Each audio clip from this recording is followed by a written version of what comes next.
안녕하세요. 오늘은 11장의 두 증인에 대해서 나누도록 하겠습니다. 11장은 성전 바깥마당의 밟힘과 두 증인에 대한 말씀이 있습니다. 그러므로 두 편으로 나누어서 살펴봅니다. 요한과 두 증인은 일곱 천사에 대한 설명이라고 하였습니다. 10장에서 요한이 두루마리를 먹고 다시 예언함으로 어떻게 교회가 증인으로 설 수 있는지를 살펴보았습니다. 오늘은 그 말씀에 이어 두 증인이 누구인지, 그들은 어떤 권세를 가지고 예언하는지를 살펴보도록 하겠습니다. 계시록 11장 3절과 4절 말씀입니다. 내가 나의 두 증인에게 권세를 주리니 그들이 굵은 베옷을 입고 1260일을 예언하리라. 그들은 이 땅의 주 앞에 서 있는 두 감람나무와 두 촛대니. 두 증인은 누구입니까? 그들 두 증인은 이 땅의 주 앞에 서 있는 두 감람나무와 두 촛대라고 말씀합니다. 먼저 두 감람나무에 대해서 살펴봅니다. 스가랴 4장 3절 11에서 14절 말씀입니다. 그 등잔대 곁에 두 감람나무가 있는데 하나는 그 기름그릇 오른쪽에 있고 하나는 그 왼쪽에 있나이다 하고, 내가 그에게 물어 이르되 등잔대 좌우에 두 감람나무는 무슨 뜻이니까 하고, 다시 그에게 물어 이르되 금기름을 흘리는 두 금관 옆에 있는 이 감람나무 두 가지는 무슨 뜻이니까 하니, 그가 내게 대답하여 이르되 네가 이것이 무엇인지 알지 못하느냐 하는지라. 내가 대답하되 내 주여 알지 못하나이다 하니, 이르되 이는 기름 부음 받은 자 둘이니 온 세상에 주 앞에 서 있는 자니라 하더라. 스가랴는 등잔대 좌우에 두 감람나무는 무슨 뜻인가 묻습니다. 두 번째로 그는 성령님의 기름이 흐르는 금관 곁에 선 두 감람나무에 대해 묻습니다. 그러자 그것은 기름 부음 받은 자 둘로 온 세상에 주 앞에 서 있는 자라고 말씀합니다. 기름 부음 받은 자 둘은 당시에 기름 부음 받은 제사장 여호수아와 총독 스룹바벨입니다. 그들은 왕과 제사장입니다. 믿는 자는 모두 기름 부음을 받은 자들입니다. 예수님은 아버지 하나님을 위하여 우리를 나라, 왕과 제사장으로 삼으셨습니다. 온 세상의 주 앞에 서 있는 자라는 말씀은 이 땅의 주 앞에 서 있는 자라는 계시록의 말씀과 같습니다. 계시록 7장에 이 땅의 주이신 하나님 보호자 앞에 선 자들이 있었습니다. 그들은 하나님의 인을 받은 사람들로 어린 양의 피에 그 옷을 씻어 희게 하였으므로 하나님 보호자 앞에 있었습니다. 계시록 7장 14, 15절. 흰 옷을 입은 자가 그 앞에 설 수 있습니다. 그러므로 이 땅 온 세상에 주 앞에 서 있는 자는 하나님의 인침을 받은 14만 4천 무수한 무리에 구원받은 자들입니다. 촛대는 계시록 1장 20절에서 교회라고 말씀하셨습니다. 그런데 일곱 교회를 말씀하신 주님은 두 촛대를 말씀합니다. 예수님은 12제자를 그리고 70인의 제자를 둘씩 앞서 보내셔서 복음을 전파하게 하셨습니다. 둘은 증언의 진실성을 말합니다. 성경은 확증함에 두세 증인을 요구합니다. 주님은 먼저 앞장들에서 전체인 일곱 천사의 나팔을 언급하시고 스가랴 말씀의 두 감람나무와 나란히 두 촛대를 말씀하십니다. 그러므로 두 증인인 두 감람나무와 두 촛대는 왕과 제사장인 교회라고 볼 수 있습니다. 예수님께서 아버지께로부터 보내심을 받으신 것처럼 교회도 하늘에서 태어나 세상에 보내심을 받은 자입니다. 예수님은 참되고 충성된 증인이십니다. 교회의 머리이신 예수님은 교회를 두 증인으로 세우시고 충성된 증인이 되기를 바라십니다. 3절 말씀입니다. 내가 나의 두 증인에게 권세를 주리니 그들이 굵은 베옷을 입고 1260일을 예언하리라. 이 구절의 원어에 권세라는 단어는 없습니다. 13장 7절과 15절에도 권세가 없는 같은 구조입니다. 두 증인은 그리스도로부터, 적그리스도는 사탄으로부터, 거짓 선지자는 적그리스도로부터 모든 것을 받는다는 것을 강조하는 말씀으로 볼 수 있습니다. 그리스도의 몸인 교회는 머리로부터 권세와 능력과 보호자를 받습니다. 요한복음 1장 12절 말씀입니다. 영접하는 자, 곧 그 이름을 믿는 자들에게는 하나님의 자녀가 되는 권세를 주셨으니. 권세는 엑수시아로 뜻은 특권, 힘, 권위, 사법권, 지배, 통제권의 상징입니다. 하나님의 자녀로서의 특권, 사법권, 통제권이 있습니다. 자녀로 태어날 때 자녀의 권세를 가집니다. 믿는 자는 왕의 권세를 가진 자들입니다. 스가랴 4장 6절 7절 말씀입니다. 그가 내게 대답하여 이르되 여호와께서 스룹바벨에게 하신 말씀이 이러하니라. 만군의 여호와께서 말씀하시되 이는 힘으로 되지 아니하며 능력으로 되지 아니하고 오직 나의 영으로 되느니라. 큰 산아 내가 무엇이냐. 내가 스룹바벨 앞에서 평지가 되리라. 총독 스룹바벨에게 하신 말씀은 오직 나의 영으로 큰 산이 평지가 된다는 말씀이었습니다. 두 증인은 오직 하나님의 영으로 역사를 이루는 자들입니다. 하나님께서는 기름 부음 받은 두 감람나무인 교회에 성령의 능력을 입혀주십니다. 사도행전 1장 8절 말씀입니다. 오직 성령이 너희에게 임하시면 너희가 권능을 받고 예루살렘과 온 유대와 사마리아와 땅끝까지 이르러 내 증인이 되리라. 성령을 받아 능력으로 입혀지면 땅끝까지 이르러 예수님의 증인이 된다고 하십니다. 능력은 두나미스로 힘, 능력, 권능인데 다이너마이트가 유래된 말이라고 합니다. 권능은 자녀의 권세를 가진 자에게 덧입혀집니다. 사도행전은 두 증인인 교회가 어떻게 성령의 능력으로 사역을 감당했는가를 보여줍니다. 그렇다면 그들은 무엇을 합니까? 그들은 굵은 베옷을 입고 1260일을 이언할 것을 말씀합니다. 성경에서 굵은 베옷은 금식하며 기도할 때 입었습니다. 슬픔과 회개 그리고 겸비함을 나타내는 의복이 굵은 베옷입니다. 다른 사람을 위하여 나라를 위하여 회개하며 중보하기 위해 굵은 베옷을 입은 기록이 있습니다. 예수님은 그분의 이름으로 구하라고 하십니다. 중보 기도에서도 권세와 성령의 충만함은 절대적으로 필요합니다. 우리의 연약함은 마땅히 기도할 바를 알지 못한다는 것입니다. 성령님께서 방언을 통하여 하나님의 뜻대로 기도하게 하십니다. 로마서 8장 26, 27절. 쉬지 않고 기도할 수 있는 것도 모든 사람을 위하여 기도할 수 있는 것도 오직 성령님을 통하여 가능합니다. 계시록에서는 복음 전하는 것을 증언한다, 예언한다 라고 말씀합니다. 예언하다는 헬라어로 프로페티오입니다. 뜻은 영감으로 말하다, 예언의 직무를 실행하다, 예언하다의 뜻이 있습니다. 교인은 선지자 엘리야로 성령의 능력으로 영감을 말하는 자들입니다. 예수의 증언은 예언의 영입니다. 계시록 19장 10절. 사도행전 4장 31절 33절 말씀입니다. 무리가 다 성령에 충만하여 담대히 하나님의 말씀을 전하니라. 사도들이 큰 권능으로 주 예수의 부활을 증언하니 무리가 큰 은혜를 받아. 제자들은 성령의 충만함을 받고 담대하게 복음을 전했습니다. 본래 학문 없는 범인이었던 베드로와 요한이 담대하게 말씀을 말함을 보고 사람들은 이상히 여겼습니다. 사도행전 4장 13절. 당시 교회는 천하를 요란하게 했습니다. 지금도 여전히 성령의 권능, 두나미스를 받아야 초자연적인 하나님의 말씀을 전할 수 있습니다. 그들은 기도하며 1260일 동안 예언합니다. 이는 바깥마당에 밟히는 42달과 같은 기간입니다. 예수님 승천부터 재림까지입니다. 5절 말씀입니다. 만일 누구든지 그들을 해하고자 하면 그들의 입에서 불이 나와서 그들의 원수를 삼켜버릴 것이요 누구든지 그들을 해하고자 하면 반드시 그와 같이 죽임을 당하리라. 먼저 그들을 해하고자 하면 그들의 입에서 불이 나와서 그들의 원수를 삼켜버린다는 말씀을 살펴봅니다. 불이 나와 사람을 살은 예는 엘리야의 기록에서 찾을 수 있습니다. 엘리야는 아하시아가 보낸 50부장과 군사 50을 2번 하늘에서 불이 내려와 사르게 하였습니다. 열왕기하 1장 10절 12절. 이 말씀은 교회가 행할 일의 상징입니다. 하지만 예수님의 사역에서나 사도들의 사역에서 하늘에서 불이 내려와 그들을 사른 예는 찾아볼 수 없습니다.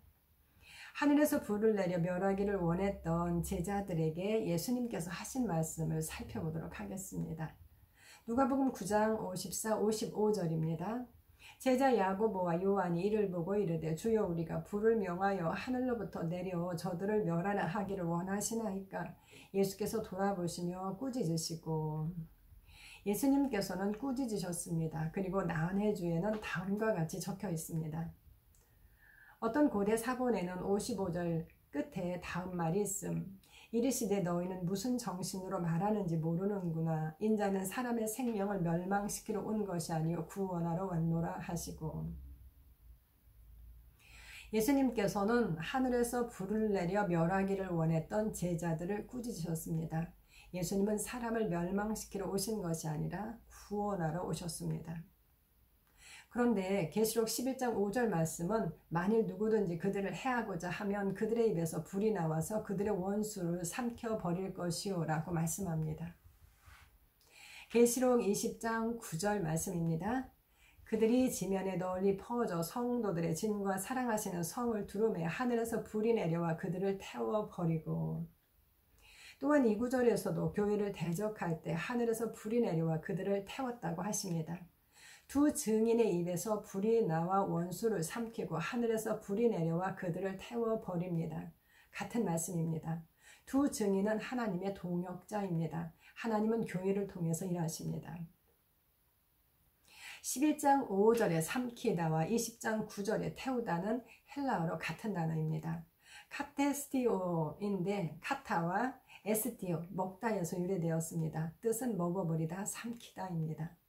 이 단어는 요한이 두루마리를 먹어버리다에도 사용되었습니다. 말씀을 먹는 것에 사용된 단어입니다. 스가랴 9장 14, 15절 말씀입니다.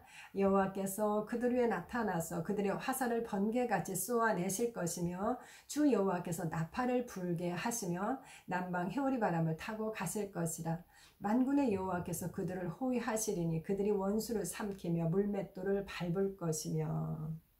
이 말씀에서 삼키다, 히브리어로 아칼인데 뜻은 먹다, 태워버리다, 삼키다, 먹어버리다로 헬라어 카테스티오와 같은 단어입니다. 그리고 이 단어는 에레미야와 에스겔이 두루마리를 먹음을 나타낼 때도 사용되었습니다. 에레미야 15장 16절, 에스겔 2장 8절, 3장 1에서 3절. 말씀을 먹는 것은 불인 말씀에 삼킨 바 되는 것입니다. 말씀이 믿어지는 것입니다. 하나님의 영이 그들 위에 있어 말씀의 화살을 번개같이 쏘실 것입니다. 하나님께서 복음의 나팔을 불게 하시고 그들을 호위하심으로 그들이 원수를 삼키고 그들의 물맷돌을 밟을 것입니다. 말씀의 불로 그들을 삼킵니다. 스가랴 14장 16절 말씀입니다. 예루살렘을 치러 왔던 이방 나라들 중에 남은 자가 해마다 올라와서 그 왕 만군의 여호와께 경배하며 초막절을 지킬 것이라. 그들을 치러 왔던 안 믿는 자들 중에 믿는 자가 있습니다. 요한복음 15장 19절 말씀입니다. 사람들이 나를 박해하였은즉 너희도 박해할 것이요 내 말을 지켰은즉 너희 말도 지킬 것이라. 두 증인인 교회는 세상에 속한 자가 아니므로 세상이 그들을 미워합니다. 그러나 예수님의 말씀을 지킨 것처럼 두 증인의 말도 지킬 것이라고 말씀합니다. 에레미야 23장 29절 말씀입니다. 여호와의 말씀이니라 내 말이 불같지 아니하냐 바위를 쳐서 부스러뜨리는 방망이 같지 아니하냐. 요한복음 6장 63절 살리는 것은 영이니 육은 무익하니라 내가 너희에게 이른 말은 영이요 생명이라. 로마서 1장 16절 내가 복음을 부끄러워하지 아니하노니 이 복음은 모든 믿는 자에게 구원을 주시는 하나님의 능력이 됨이라. 불과 방망이인 하나님의 말씀, 영과 생명이신 예수님의 말씀, 그리고 모든 사람에게 구원을 주시는 능력의 복음이 두 증인의 입에서 나와 박해하는 그들을 삼킵니다. 그들은 구원의 말씀을 얻어먹습니다. 하나님의 나라는 그런 방식으로 커져갑니다. 누구든지 그들을 해하고자 하면 반드시 그와 같이 죽임을 당하리라. 구약에서 해하고자 하는 자가 그대로 죽은 사건은 모르드게와 하만의 사건입니다. 하만은 이스라엘을 진멸하고 모르드게를 나무에 달아 죽이려고 하였습니다. 그러나 결국 그 나무에 자신이 매달리고 그의 열아들도 나무에 매달리게 되었습니다. 또한 왕의 어명으로 유다 사람들이 그들을 미워했던 사람들을 도륙하게 됩니다. 누가복음 10장 19절 말씀입니다. 내가 너희에게 뱀과 전갈을 밟으며 원수의 모든 능력을 제할 권능을 주었으니 너희를 해칠 자가 결코 없으리라. 믿는 자들은 원수의 세력인 뱀과 전갈의 모든 능력, 두나미스를 제할 권능, 엑수시아를 가진 자들입니다. 이는 원수인 사탄에 대한 것입니다. 하나님의 자녀의 권세, 하나님이 세우신 왕의 권세입니다. 예수님은 아무도 그들을 해칠 수 없다고 말씀합니다. 6절 말씀입니다. 그들이 권능을 가지고 하늘을 닫아 그 예언을 하는 날 동안 비가 오지 못하게 하고 또 권능을 가지고 물을 피로 변하게 하고 아무 때든지 원하는 대로 여러 가지 재앙으로 땅을 치리로다. 하늘을 닫아 그 예언하는 날 동안 비가 오지 못하게 하고, 이 역사도 엘리야에게 있었던 일입니다. 야고보서 5장 17, 18절 말씀입니다. 엘리야는 우리와 성정이 같은 사람이로되 그가 비가 오지 않기를 간절히 기도한즉 3년 6개월 동안 땅에 비가 오지 아니하고 다시 기도하니 하늘이 비를 주고 땅이 열매를 맺었느니라. 야고보는 엘리야가 간절히 기도해서 비가 오지 않았고 다시 기도해서 비가 왔다고 말합니다. 그는 3년 반 동안 비도 내리지 않고 구름 한 점 없는 하늘이지만 믿음을 가지고 끈질긴 기도를 했습니다. 그리고 손만한 작은 구름을 보고도 왕에게 큰 비를 말하는 믿음의 사람이었습니다. 열왕기상 18장 42에서 45절. 야고보는 의인의 간구는 역사하는 힘이 크다는 것을 말하기 위해 엘리야를 언급합니다. 의인인 교회의 간구는 역사하는 힘이 큽니다. 두 증인인 교회는 엘리야처럼 의인의 간구를 합니다. 그들은 앞에서 말한 것처럼 예수님의 이름으로 기도하고 성령님으로 기도할 수 있습니다. 엘리야는 기름 부음을 받은 선지자를 대표하는 이름입니다. 이스라엘 사람들은 하나님께서 약속하신 또 다른 엘리야를 기다렸습니다. 세례 요한은 구약의 마지막 선지자로 말씀이 육신이 되어 오시는 주의 길을 예비하는 엘리야였습니다. 이사야 40장 3절. 그러나 하나님은 주님의 재림을 위한 엘리야를 보내십니다. 그 엘리야가 바로 두 증인인 교회입니다. 야고보는 엘리야가 비가 오지 않게 했던 기간이 3년 반이라고 말합니다. 예수님께서도 동일하게 그 기간을 말씀하셨습니다. 누가복음 4장 25절.